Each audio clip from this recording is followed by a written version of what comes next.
vaccination program coming from the statement of Mayor Binay at kayo na rin po. Secretary Roque, tanong ko lang din po, kasabay nga ng mga bagong supply na dumating sa bansa, paano po yung magiging distribution nito? At idagdag ko na lang din, para lang din assurance sa ating mga kababayan, paano po natin i-ensure na hanggang nasa pagtuturok ng bakuna ay talagang pinaghandaan at talagang safe and effective na maituturok yung bakuna sa ating mga kababayan? Well, lahat po talaga ng ating mga bakunang binibigay sa ating taong bayan ngayon ay dumaan sa masusing pag-aaral sa Philippine FDA at saka po sa WHO kung saan meron po silang tinatawag na emergency use list. No? So wala pong ibibigay sa inyo na hindi epektibo at hindi po ligtas. Now, yung mga bagong dumating po, meron na po tayong tinatawag na NCR plus 8 plus 10. No? So bibigyan po natin ng karagdagang bakuna yung mga lugar nito dahil nga po importante na mabigyan sila ng mas marami dahil nagkakaroon po sila ng surges. Pero mahigit kumulang, kalahati lang po yung ina-allocate natin dyan at yung kalahati will still go to the rest of the Philippines. No?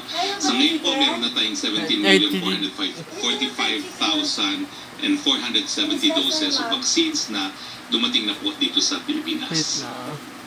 Opo.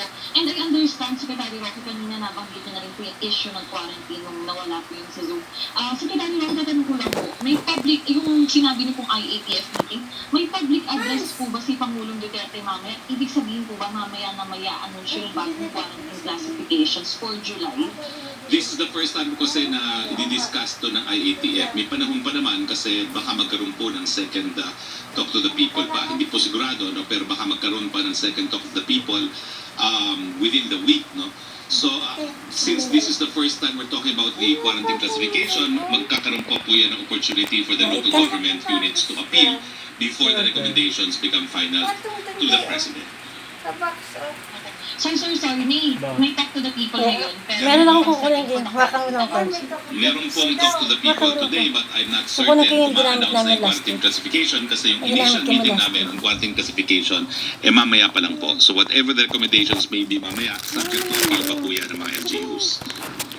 Opo. And for my final question, Secretary Roque, kasi nabanggit nga rin natin kanina na posibleng GCQ pa rin. Pero ang issue rin po kasi GCQ with some restrictions pa rin po dito sa Metro Manila. May chance kaya na magiging ordinary GCQ na at ang lang po ng maraming nanay at tatay. Yung mga bata po kaya na sobrang mainit na iba na lulungkot yung mga bata na nasa bahay. May chance din kaya na magluwag na rin para sa mga bata, sa mga teenagers. Specifically dito sa ang possibility po, tinatanong mo kung may chance kung magiging regular GCQ, I would say may chance po yan, pero antayin na lang po natin ng anunsyo. Sa mga bata, manatili pong homeliners pa rin tayo dahil hindi pa po tayo nagbabakuna ng mga kabataan and we want to keep them safe together with the seniors. So yung mga seniors po na hindi pa rin bakunado, homeliners pa rin po tayo. Okay, thank you so much po, Secretary Roque, at sa ating mga panauhin. Thank you, Mera. Punta tayo kay Yusek Roque now. Yes, good afternoon, Secretary Roque, at good afternoon din po sa ating mga bisita. From Chris Jose of Remate Online, suportado ba ng Malacanang ang drive-thru vaccination project ni Vice President Lenny? Makakatulong kaya ito para makamit ang population protection bago matapos ang taon? May nakikita bang risk ang gobyerno sa proyektong ito? Well, unahin ko lang po, no, nung inanunsyo po ng Imus Cavite yung kanilang kauna-unahang drive-thru vaccination, sinuportahan po yan ng ating presidente kasi ang bakuna naman ay binili po ng gobyerno ng Pilipinas, administrasyon ni Presidente Duterte, at saka yung method ng pagbibigay, yung drive-thru, talaga naman po makakatulong to para mas maraming mapakunahan. So hindi po nagbabagong posisyon ng Presidente dahil ito po isang pamamaraan na mapabigay sa ating kababayan yung bakuna na procured by the Duterte administration. We welcome of course this initiative after the initiative of Imus. At lilinawin ko rin po, sabi po ng Imus ay hindi lang po sa Imus kasi this is in partnership with the private sector with Robinsons. No? So ang sabi po ng Robinsons at saka ng Imus, matapos po ang Imus, they have tapped also local governments of Bacolod, Iloilo, Tagum City, and Valencia in Bukidnon for future drive-thru initiatives. Lahat po yan, suportado ni Presidente because it is further means of bringing the vaccines to the people. Opo. From Lay Alvis ng GMA News, for Mayor Abby Binay. Wala na po si Mayor Binay. Okay. Ang kasama na lang po natin ay si Chief Minister Murad at saka si Governor Tan. Opo. Question from Celerina Monte, para po kay Chief Minister Murad. In the event that polls are pushed through next year in BARM, will you run for a post? If ever, anong position? Chief Minister, the question is directed to you. Ay, wala pong sound. Baka naka-mute. Okay. Thank you. If there will be election, we will be banned. Kasi nga, hindi namin natapos yung task. Then we'll be also running for the position of parliament member. Kasi ang pagbubutuhan lang sa BARM is yung parliament. Ang chief minister po ay, ang buboto po ng chief minister ay yung mga nanalong member ng parliament. So, kailangan lang na member ka ng parliament, and then the majority of the member of the parliament will elect who will be the chief minister. So, I'm still opting to run for a as member of the parliament. Thank you, sir. Thank you, Secretary Roque. Yes, punta tayo kay Trish Terada of CNN Philippines, please. CNN Trish. Philippines. Trish Dorado. Okay. What about Pia Gutierrez? Hi sir, magandang hapon. Go ahead, please. Yes sir. Sir, the President said last Friday that he was open to arming civilian groups to help the government enforce the law. Could you explain the context of this statement and how would the palace address concerns that this will lead to a rise in vigilante groups and that it could result in even more crimes? Well, as you said, he's open to the idea.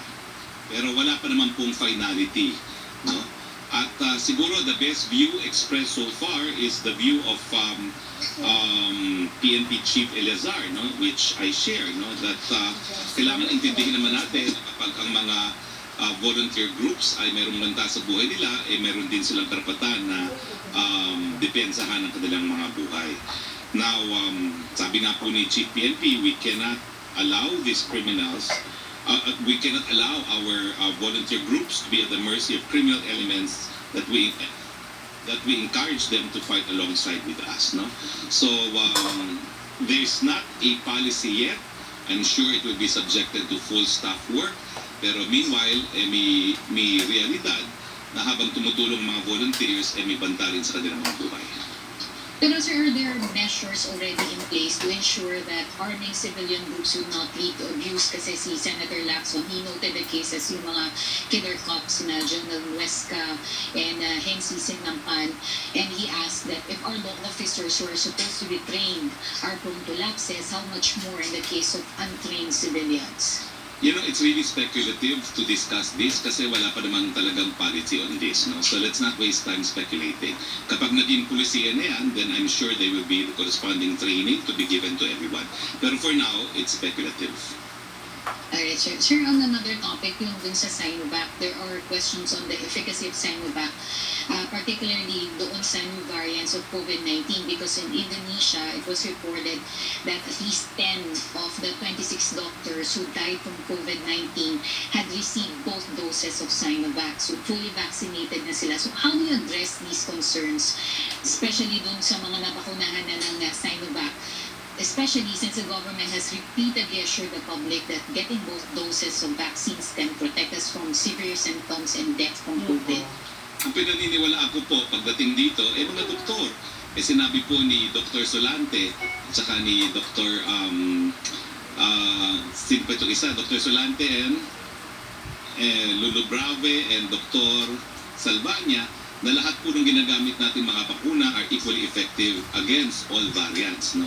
I know po na may isang politikong nagsabi na we should prioritize one brand over the other, pero that goes against po the opinions of experts. Ako naman po, abogado din ako na wala akong alam dyan, so I will have to take the views of the doctors and the scientists in lieu of my personal opinion.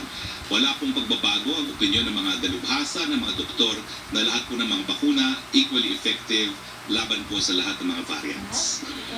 Sir, speaking of vaccine, si Presidente, was he able to get his second dose of vaccine na? Well, as clarified by General Durante, no, hindi pa po. Pero, sir, what's keeping the President from getting his second dose? I do not know po. It could be because alam ko nagpa-test na siya sa antibodies niya, mataas daw. No? But anyway, I don't know. We will just Pero, be sir, speculating. Don't you think that this runs counter to the government's messaging that people should get their second dose to be fully protected against COVID, especially with the risk ng Delta variant? No, because I'm not saying he will not have his second dose. No, he just has not had his second dose. Sir, last na lang kasi marami po naghahanap sa Pangulo noong Sabado. Nasaan po siya at bakit hindi siya nag-attend ng Living Latino? Nandito lang po siya sa Manila. No?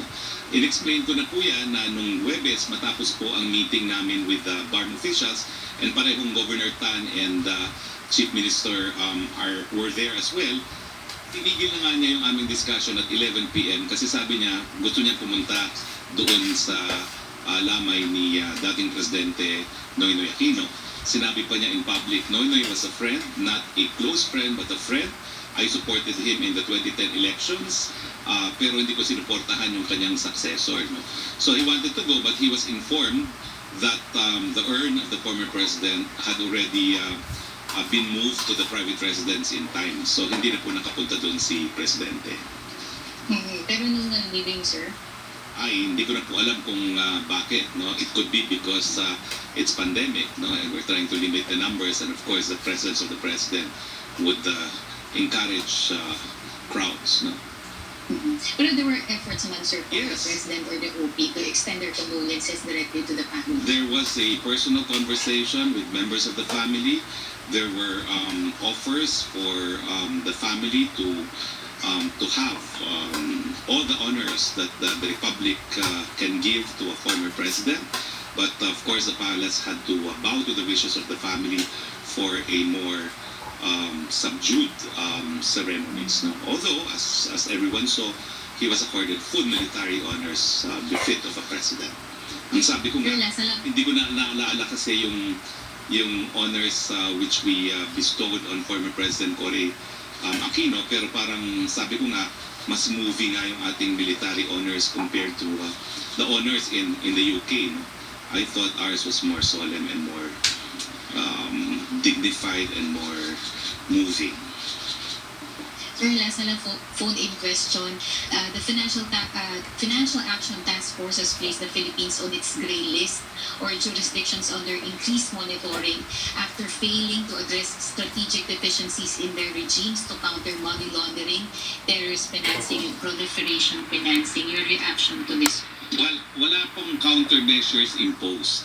So wala pa pong desisyon. Ibig sabihin lang nito, increased monitoring.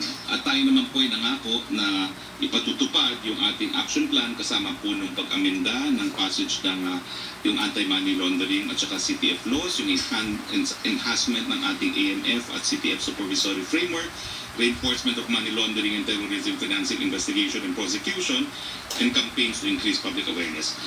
So wala pa pong desisyon. They will monitor our progress. So we have not been put under any negative list. Pareho pa rin po tayo, but they want to see further improvements. Alright, sir. Maraming salamat po. Maraming salamat, Pia. Let's go back to you sa traffic, please. Yes, Secretary, hindi po nakapasok sa Zoom si Trish Tarada ng CNN Philippines. So, tatanong ko na lang po yung tanong niya. Yung first question po niya, nasagot niya na... Wait, nandito ata si Trish. Nandito na siya. Trish, Okay. are you here? Wala na rin daw. Okay, go ahead. Yung first question niya, nasagot niya na po about do sa wake ni former President Noynoy Aquino. Second question niya, Vice President Lenny Robredo and Senator Ping Lacson said arming civilian and anti-crime groups is dangerous as it is prone to abuses. Has the President thought over this idea of arming the anti-crime volunteer groups? It's an idea.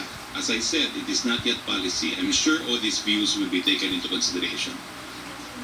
Okay, yung third question po niya, Secretary, ay nasagot niyo na rin about sa Global Money Laundering Watch List, inclusion ng Philippines. Thank you, Secretary. Punta naman tayo kay Melo Cunha. Good afternoon, Mr. Secretary. Unang tanong po ay para sa inyo. Binanggit po kasi dun sa Financial Action Task Force statement na kailangan paigtingin yung kampanya laban sa terrorism finance. Would we have specific projects or programs to stall whatever financing for terrorist groups in the Philippines? Well, obviously po, yung CPP-NPA na terrorist group, no, meron pa rin pondo. So, kinakailangan talaga isarado natin kung saan nanggagaling yung pondo nila. So, this is also to the benefit of the Republic. And we agree that more efforts have to be inserted para talaga mawalan ng pondo yung mga terrorista na yan. Okay. May tatanong po sana ako sa dalawang panauhin Go ahead, natin please. Chief Minister at kay Governor. Go ahead, please. Magandang hapon po, Chief Minister and Governor Saporta. My question has something to do with the report released by the World Bank last June 15 about undernutrition. Sinasabi po na ang pinakamataas na undernutrition ay nasa barn. At sinasabi rin na 58% ng mga mamamayan ay hindi makabili ng masustansyang pagkain ayon sa report ng World Food Program Philippines Office. Sa ganito pong pagkakataon, meron po ba kayong programa to address poverty and undernutrition in the farm? That's my first question for you, Minister, Chief Minister. Unang-una po, talaga pong isa sa malaking programa namin is to address health, medical and health care.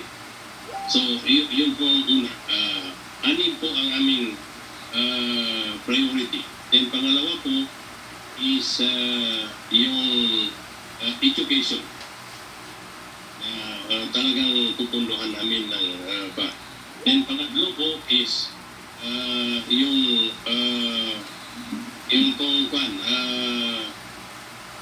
food and food security.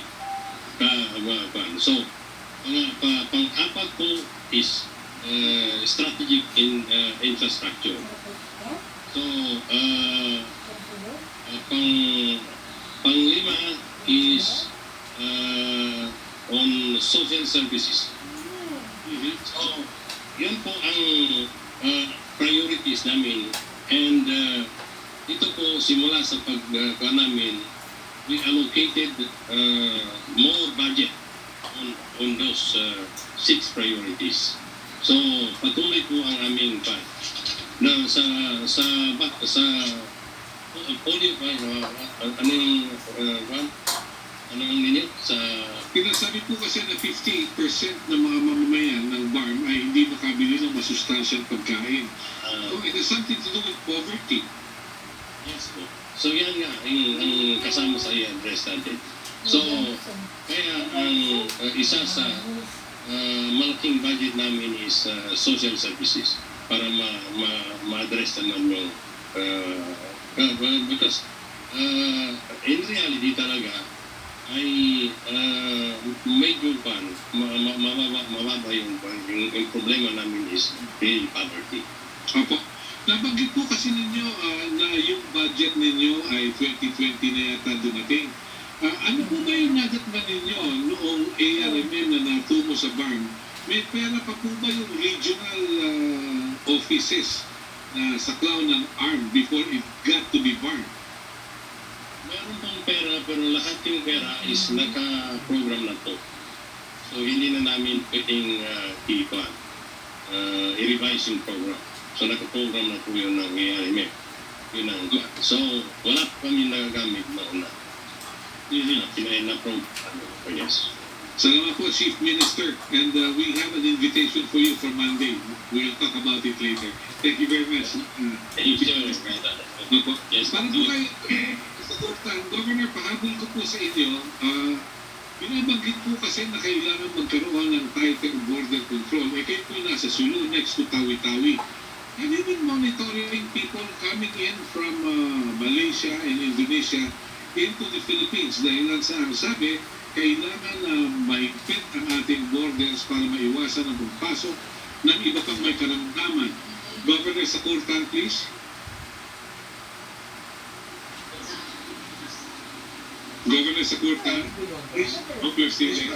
Ulit, pero Apo, Governor, question nyo, yung border control sa pagitan ng Malaysia, ng Indonesia at ng Pilipinas, kayo po yung nasa Sulu at katabi lang ng Tawi-Tawi. Meron po ba kayong efforts to check on people coming in from the southern backdoor? of course, we have the security sector, including the Philippine Coast Guard, the Philippine Maritime na police natin, and then yung Philippine Navy natin, except siguro baka kulang ang assets nila. Kasi archipelagic ang mga bayan natin, so kailangan natin ng mas maraming assets. So, but in time, even local governments are also monitoring entries of mga watercrafts sa mga shores nila. So, yan ang natin ginagawa natin. Now, I just would like to go back to the matter yung sinasabi ninyo na paano yung mga nahihirapan ng mga tao. Tama yun.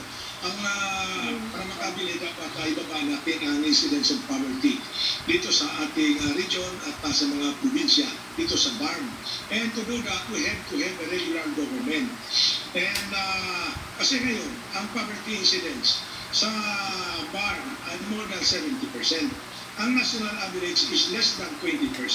So, more than 3 times ang natin, ang incidence of poverty dito sa atin. So, kung ang government natin ay hindi regular, ay medyo alanganin ang mga programa natin. Kaya yun ang hinihingi natin na maging very regular tayo at saka maging strong ang position natin dyan sa BARM. So, yan po.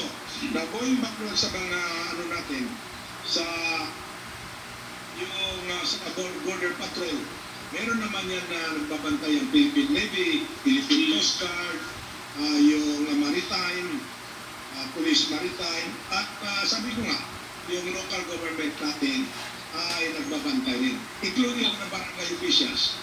Nangangailangan po ba kayo ng suporta mula sa Department of Health upang ma-testing yung mga pumapasok sa ating nasasakupan? Actually, dito sa Sur, ginagawa po natin yan. Kanya-kanyang may mga protocol yan. At yung national protocol, consistent tayo rin sa national. And of course, yung mga municipal ay binibigyan natin ng instruction na itong gawin ninyo. At nagmamonitor.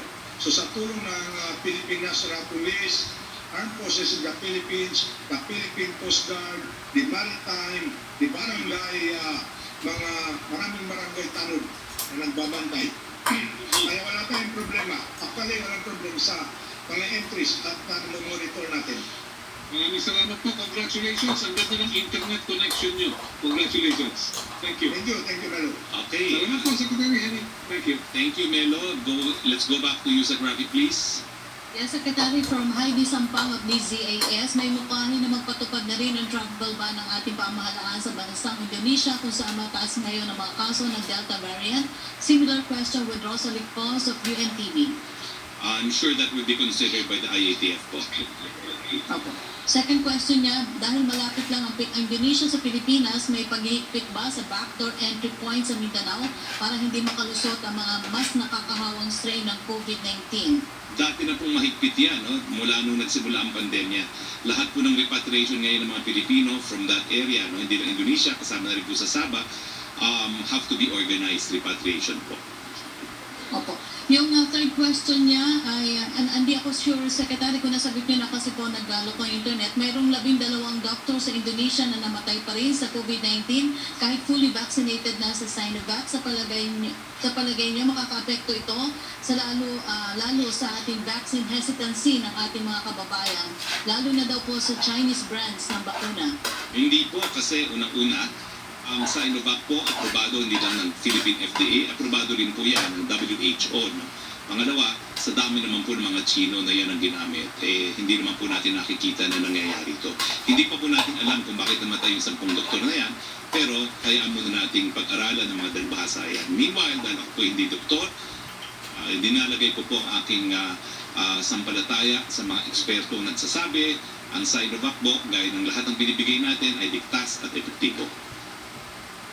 Question from Sammy Danila of Business Mirror, may naging action na kaya si President Duterte sa possible extension of Bayanihan 2 and the passage of Bayanihan 3? Well, ang Bayanihan 3 po, wala pa talagang action po yan dahil gusto nga maalaman muna ng ating economic team kung ilan pa yung natitira sa 2020 budget, sa 21 budget, at saka kung ilan pa yung natitira sa Bayanihan 2. Yung extension ng Bayanihan 2, well, I have no advice yet, pero kung napansin niyo po, balita kanina na 9 billion out of 18 billion na unobligated have been released by the DBM. So kalahati na po ng 18 billion na-obligate na po. No? So mukha naman pong miski umabot tayo sa end of the month, kaya namang i-obligate yung remaining 8 billion na lamang po na natitira sa Bayanihan 2. So antayin po natin. Second question po niya, will there be a scheduled talk between President Duterte and US President Joe Biden next month? If yes, ano po ang issues that will be discussed? I can only recall what Ambassador Babes Romualdez said, na the first possible meeting could be in the US-ASEAN anong tawag doon? US-ASEAN Summit to be held in Brunei. Question from NJ Blancaflor of Daily Tribune. Can the government assure the public that there will be no more rotational brownouts in the zone following President Duterte's meeting with NGCP officials last week? Okay, thank you for that question. Unfortunately, I was not in that meeting, but I've been given extensive briefing by those who were present. Ang bottom line, sinabi ni Presidente, ayaw kong magkaroon ng rotational brownouts. Ang sagot naman ng NGCP, kinumpir po yan sa isang voltage regulator. No? They have the power to purchase power, they have the legal basis to purchase power, pero it is only to promote stability of the grid. It is not to provide further supply to the grid kasi NGCP nga po sila. No? So, sabi naman ng NGCP, it is a supply problem. Kulang daw po talaga ang supply. And yung kanilang ancillary authority to purchase power is only to provide stability on the grid. So, pero ang sabi po ni Presidente, I don't want rotational brownouts. And I will also confirm that the President did raise the issue of an SSS property of around 6 hectares in Pasay, which was expropriated by NGCP. And I confirm that the officials of the NGCP could not justify why they went for expropriating 6 hectares land when all they needed was 2,000. But they apparently gave the President an assurance that they would not proceed with that particular expropriation in Pasay. So yun po yung suma total ng nakuha kong impormasyon. Itago na lang po natin sa pangalang Secretary Maynard Guevara yung nagbigay sa akin ng briefing kung ano nangyari sa meeting na yan. Okay, second question po. Should the NGCP worry that it may lose its concession agreement to operate the grid if it will not abide by the provisions of its contract with the government? Well, I think Secretary Cusi has made that warning. But ang sabi nga po sa aking bubuit, no, ang sagot naman po ng NGCP is their legal authority to purchase power is not to provide further supply. It is only to promote stability of the grid. No? So, yun po. But Secretary Cusi has made that warning. Opo. From John Consalan of ABS-CBN Online, when President Duterte daw po sent a short message during a convention of the Integrated Bar of the Philippines on Saturday, some NUPL members changed their profile picture with the phrase, "Stop the attacks on lawyers and judges." Ano po ang tanong? Yun lang po yung ano niya. Does the President Anyway. know? Wala pong reaksyon sa presidente. Alam niyo naman, kung kaliligaya ng mga NUPL yun, di hayaan natin, di naging maligaya sila. I don't know what that achieved, but if that made them happy, well and good. Does the president know about this, and how did he react? What do you make of criticism that the administration has supposedly not done enough to stop attacks on judges and lawyers? Well, hindi po alam ni Presidente yan because it was pre-recorded. But now that I found out about it, I feel somehow bad because I was instrumental in providing that message. Request po yan ng IBP President, and I made sure that the President would make this tape. So I feel kind of bad that yung accommodation naman ng Presidente was met by this kind of action. No? Now, before making the recording, sinabi nga niya na medyo masama ang loob niya sa IBP because of a past incident, pero nonetheless, he proceeded to record a message, no? Because he knows that the IBP is still the association of all lawyers, no? His fellow lawyers. No? So sa akin, well, the President did not know about it. He probably does not care.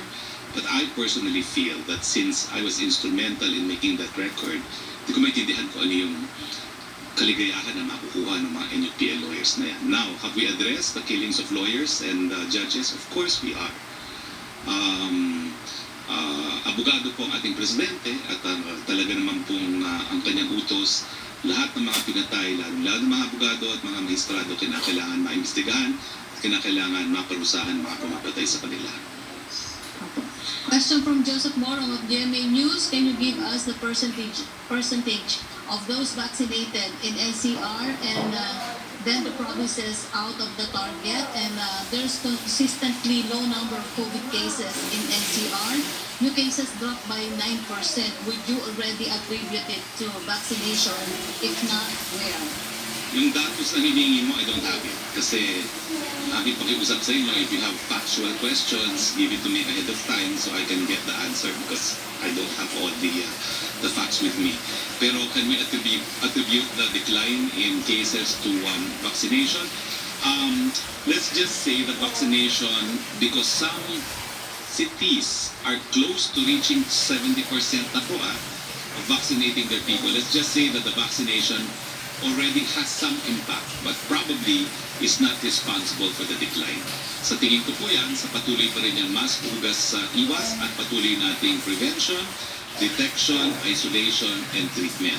Kaya po napababa natin ang kaso sa Metro Manila. Kaya nga po, the lesson for all the areas with surges, hindi po gamot ang bakuna na kailangan pa rin mas hugas iwas, prevention, detection, isolation, and treatment. Last question, Secretary Roque. May tanong lang po si Joseph Ramos of Business Mirror Sports. Any situation or status about the application of the PBA to open its season 46 this July? Joseph, talagang miss na mismo ng PBA. Wala pa po akong balita, but I will inquire for you. Okay. Thank you, Secretary. Okay, salamat po. Dahil wala na po tayong mga katanungan, I'd like to thank our guest, of course, the Interim Chief Minister Ahod Alhaj Murad B. Ibrahim, our Governor of Sulu, Abdusakur M. Tan, and previously earlier, our Philippine Ambassador to Canada, Attorney Rodolfo Robles, and as well as my kapatid, Makati Mayor Abby Binay. Maraming salamat din sa iyo, Yusek Roque. Sa ngalan po ng ating Presidente Rodrigo Roa Duterte, ito po ang inyong Spokesman Roque nagsasabi, Pilipinas, narito na po mga bakuna, wala nang dahilan para hindi po tayo magpabakuna. Ito po ay maging proteksyon hindi lamang para sa ating mga sarili, kundi lalong-lalo na sa ating mga mahal sa buhay. Good afternoon, Philippines. Thank you.